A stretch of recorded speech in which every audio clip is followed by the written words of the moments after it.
We've been working on a knuckle boom and doing rips and stuff like that today. It was real cute. The boys helped out. It was so cute. Them boys, every time I get concerned they're not going to have a work ethic, I believe they might. So I'm pretty proud of them. And they're so cute and they have fun while they're working. So I think we might be doing okay in that department. I don't know. But a lot of that you can't share on YouTube because the ball bag be turning you in or blowing at you about child abuse or something like that. Because everybody wants kids to grow up and not have any work ethic, I guess. I don't know. I don't understand the point of that, but that teach their own. But anyways, skipping back to what needs to happen here. We're heading down to CJ Farms down here. My childhood buddy Chris, he's wanting me to cut some trees out of their yard for them, and I don't know what I'm getting into. Chris just said get down here and check it out and see what you come up with. So we're heading down to CJ Farms and gonna scope her out. You know shit about being car sick. I know everything about everything there is to know, Mommy, especially about being car sick. That's one way to do it, bud. Good job, Junkie.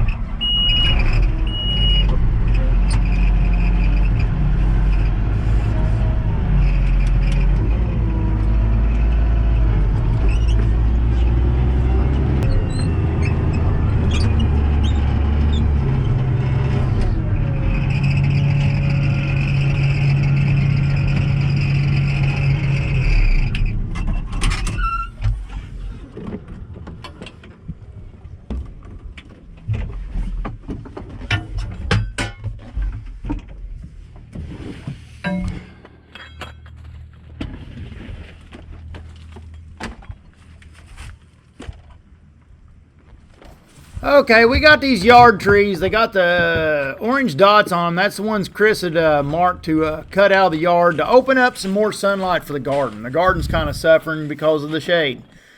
The trees are plenty large enough to where they'll be good sawmill trees, so this is a good deal for everybody. I'm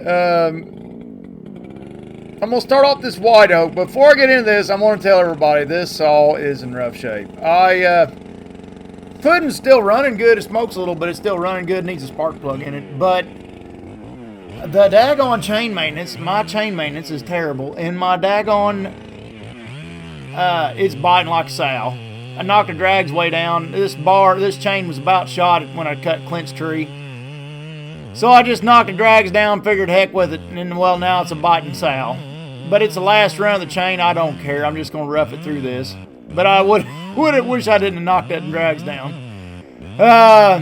The bar needs pinched on the push side, not the pull side. The pull side's still cutting fine, even with this old chain. But the push side, I gotta seesaw it and pull it in and out of the tree and stuff to get it to keep from cutting in circles. I'm so daggone aggravated. A chainsaw, I'm gonna tell you right now, and I know those of you that ain't familiar with my channel that seen me cut before, I used to know what I was doing, I thought. But anyways, your chainsaw needs it, and then I'm giving them the nod. They said, go ahead and whack her down. But your chainsaw needs to be right before you take it out of the truck. And I don't have my bar pinching, I don't have my bar vise to pinch my rails together, and I don't have a round file. So I've done all this without a round file. My damn bar's bound up. Yes. I don't think my crimper's in the gray truck. It's still cutting from the other side. I might go a while. If I can get them all down, I could figure out another saw to cut them up with. A little dolly in that one, yeah. It ain't bad. It's white oak. It's okay for a sawmill log. Yeah.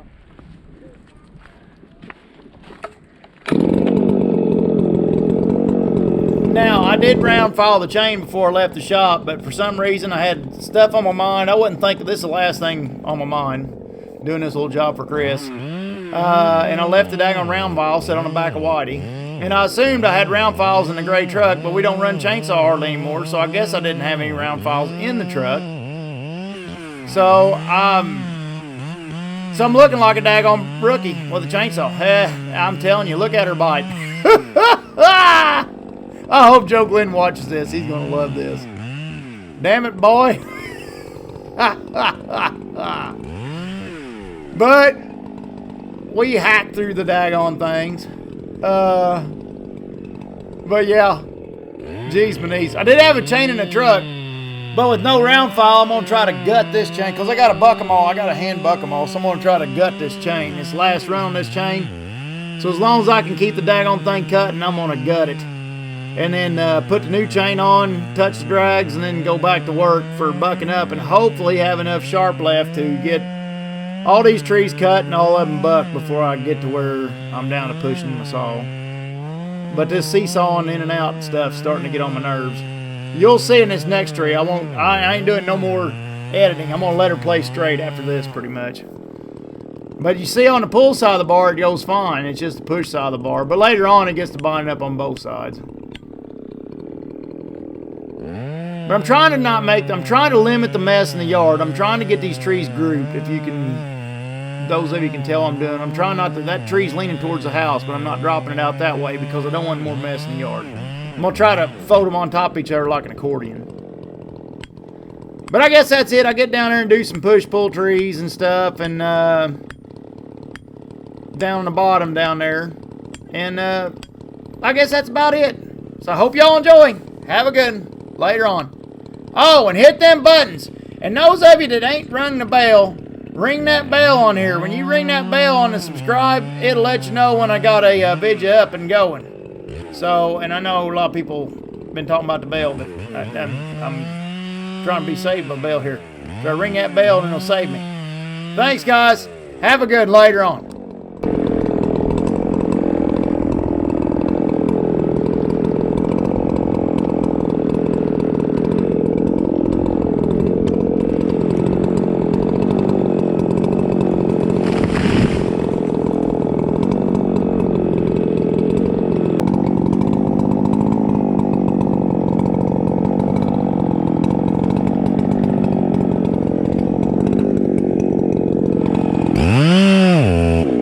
Mm-hmm.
I'll chime back in on this white oak.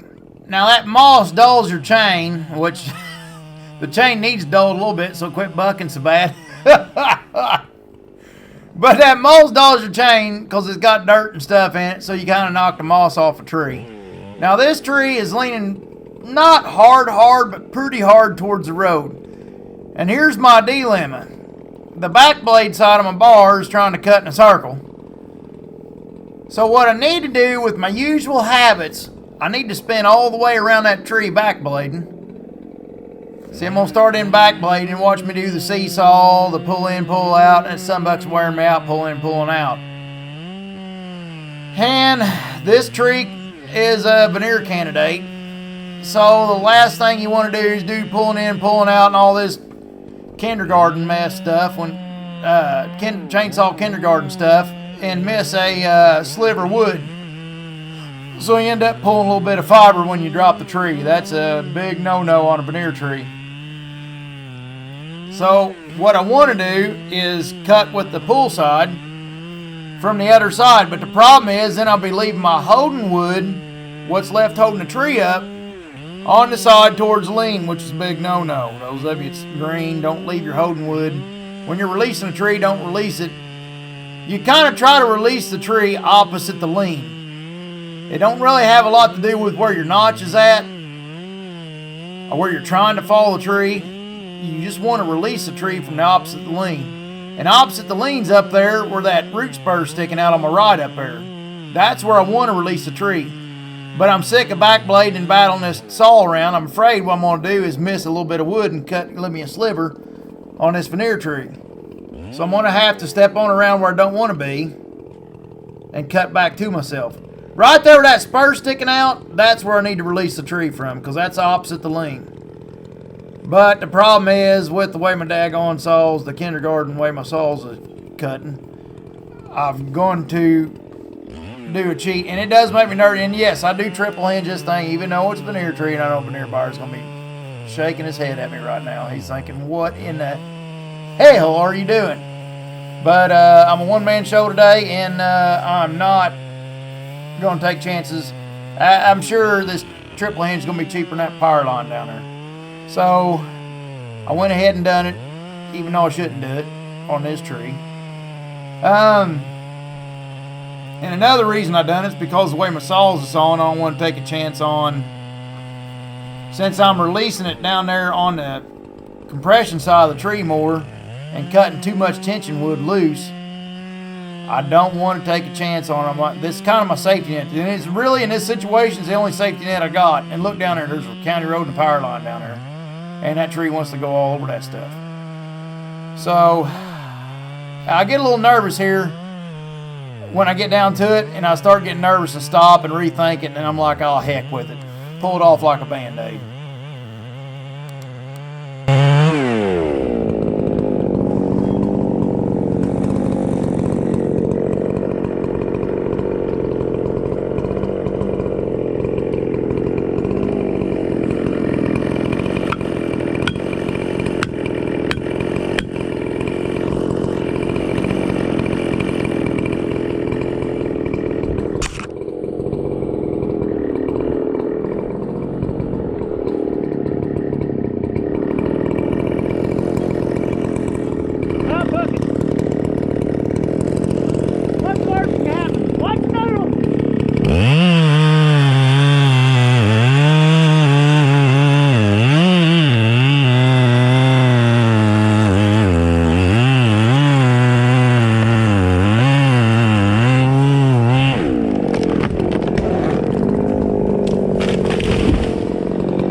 It helped my saw wasn't cutting in circles. Cutting round way. Do what? Trees are round. Well, the problem is you cut in one side and it makes a turn and comes back out the other. That's better than my saw does. Every time I stick a saw in one, it gets stuck. It's only one side of the bar. It needed maintenance. The chain's older than dirt. I should have thrown the damn chain away. It's on its last run. That's pretty solid. Yeah. Yeah, that's a good one. That ought to be here, I think. You think that over there? Yeah. I thought that other one would. I mean, this is only a little hell. Come on. Did you get anything out of that stuff? Yeah. I'd say we get up the tree a little ways. That'll be better. That's what Chris said. Yeah. You cut that tree, and there was a squirrel up, and we was watching him. Who was watching? He was watching me too, wasn't he? He's like, what the hell's that guy doing? He jumped out. He jumped out before you downed him.